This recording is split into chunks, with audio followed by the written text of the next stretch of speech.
Welcome. In this video lecture, I am going to talk about how we can estimate the simple linear regression parameters, which is beta naught and beta 1, using the OLS, or you can say method of least square, or a ordinary least square method, if we have the two variables, which is x and y. Okay.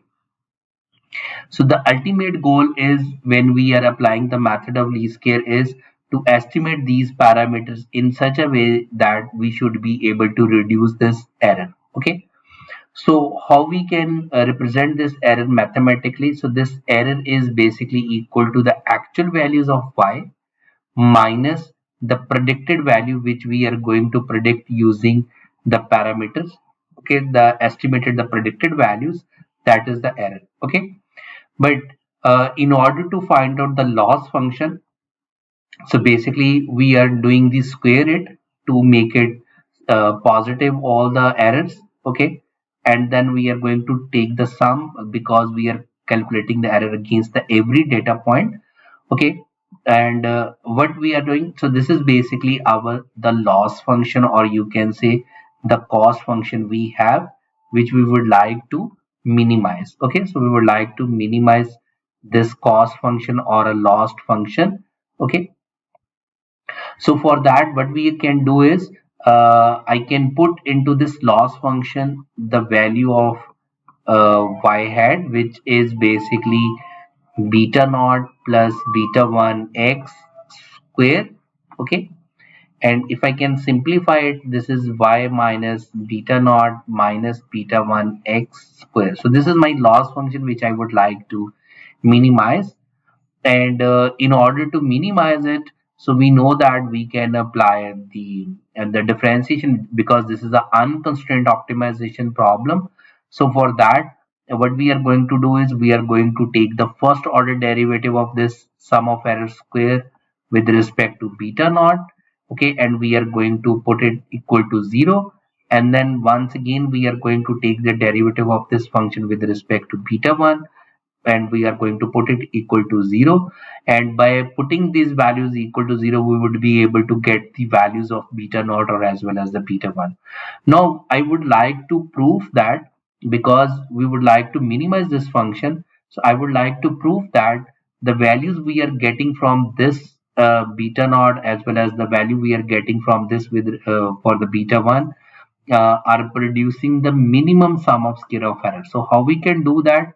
So we are going to take the second order derivative with respect to beta naught.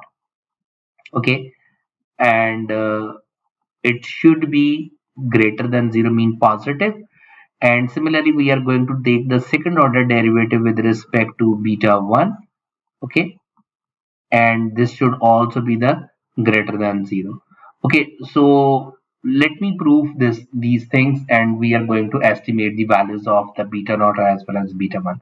So if I am going to take the first order derivative of this loss function with respect to beta naught, so what we are going to get is, we are going to take the power is going to be on a downside summation y minus beta naught minus beta 1 x. This is going to be 2 minus 1.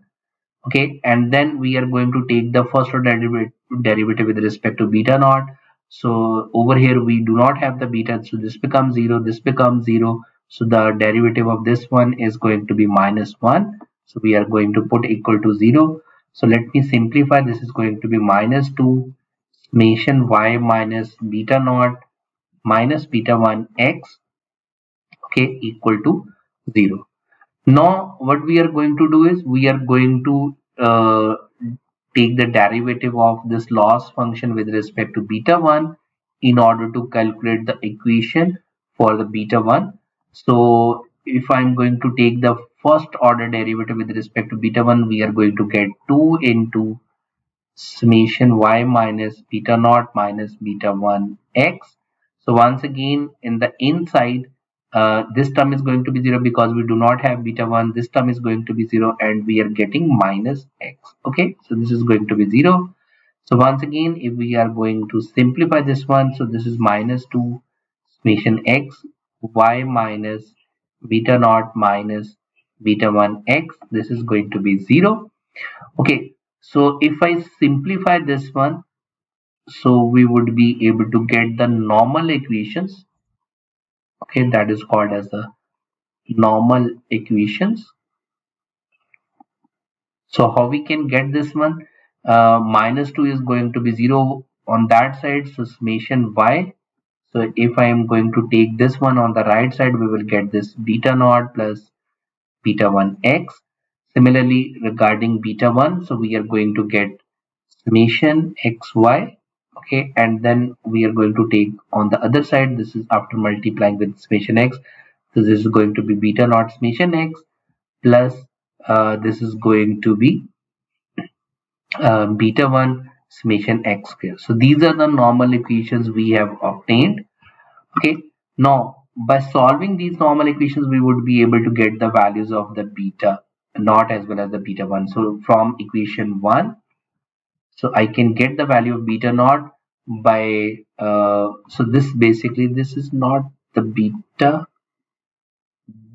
this one, let me correct it. After this one, when it is going to be multiplied by, this become n and this becomes summation x. Okay, when we are going to multiply by this one over here and inside, because when the summation is going to multiply with this constant term, it becomes number of values and then the summation with the variable. Okay, so using this equation 1 in order to calculate this beta naught value, so what I am going to do is I am going to take this term on the left hand side and then divide it with n. So I will get summation y over n minus beta 1 summation x over n.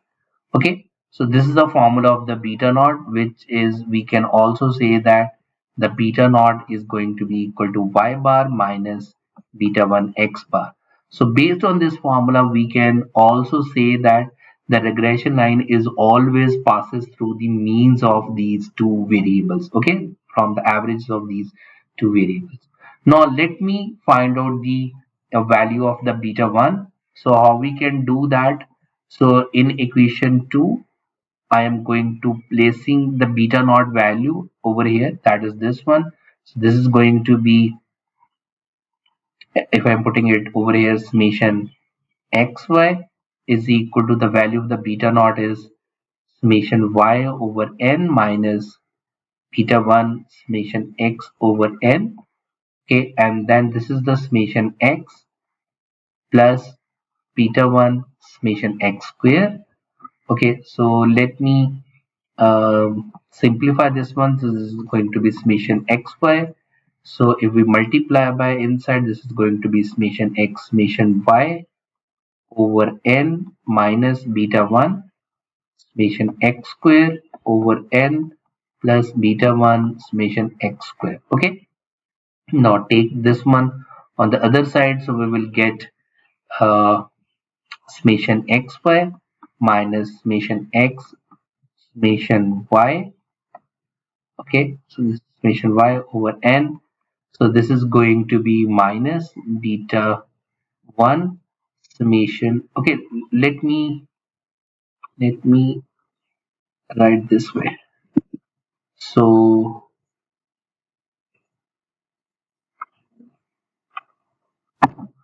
let me,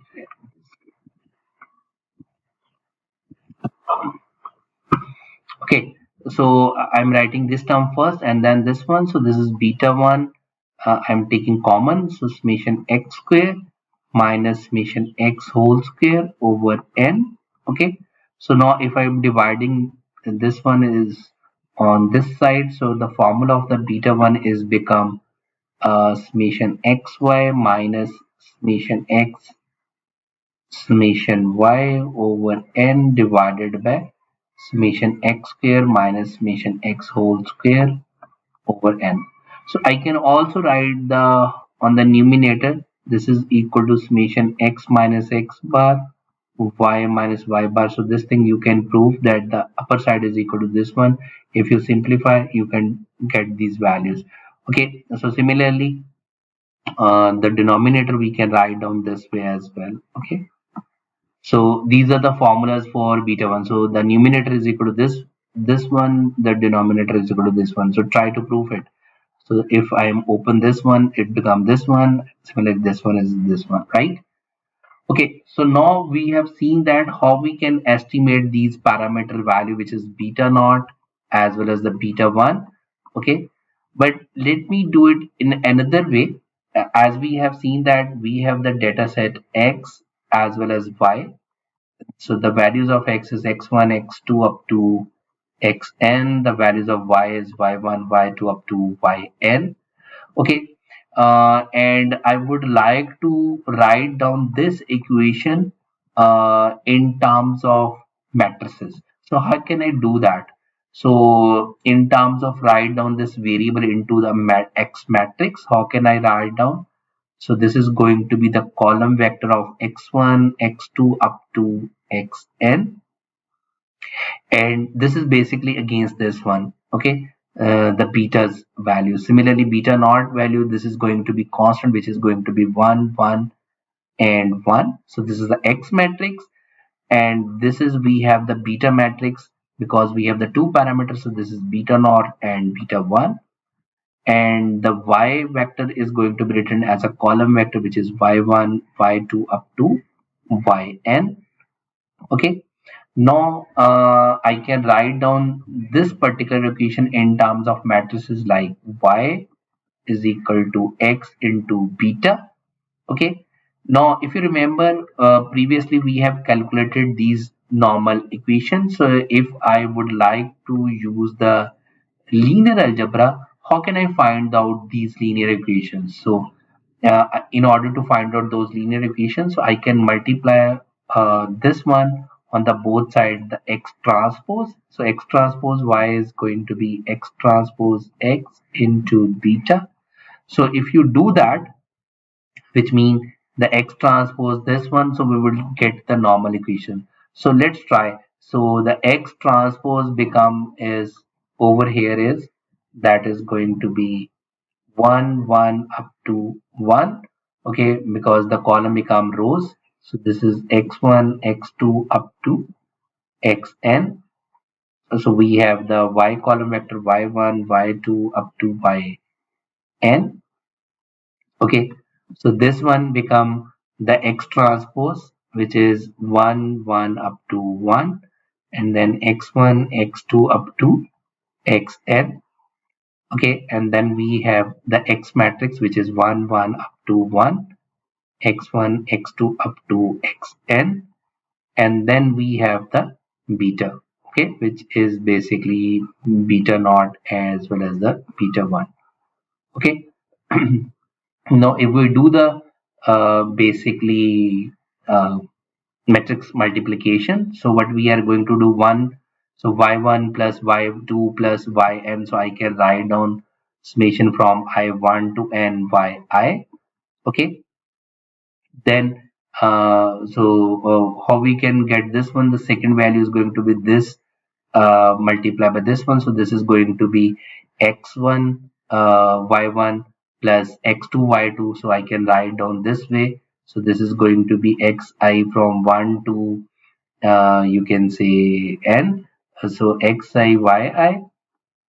Okay, then in order to, so because this is a matrix form, but you, if I would like to write down an equation, so this is the left hand side and the left hand side of the second equation. So in order to find this one, so this become this into this, so 1 is going to be multiplied 1 plus 1 into 1 plus, so these are n values, so this is become n. Okay, and then if I'm going to do this one, so this becomes summation xi. So if I multiply by this one, this becomes summation xi, and if we multiply this one, so this becomes summation xi square. Okay, and then we have the beta naught and beta 1. So let me simplify this one. So this one is going to be multiplied by this one, this is n beta naught plus beta 1 summation xi, which is equal to summation y. Okay, this is the first normal equation which we have get earlier as well. Similarly, now let's get the second normal equation, which is going to be beta naught summation x plus beta 1 summation x square. Okay, so we got the normal equations. Okay, now we can do the simultaneously solving it and get the beta naught beta 1. But if you would like to get the beta naught and beta 1 values with the help of this particular formula, so what we can do is we can divide this term over here. So what I am going to get is that is going to be x transpose x inverse. This is going to be x transpose y. Okay, if I dividing over here. So based on that, I would using this particular expression, I would be able to get the formula for beta or beta 1. So it's up to you. Either you can use that differentiation approach or a matrices approach. Obviously, this matrices approach is quite good when you have the multiple input variables, which we will see when we were driving the multiple linear regression model as well. So I hope you got the idea how we can estimate the beta or beta 1 means how we can drive these formulas using OLS method. So thank you so much. See you in the next video.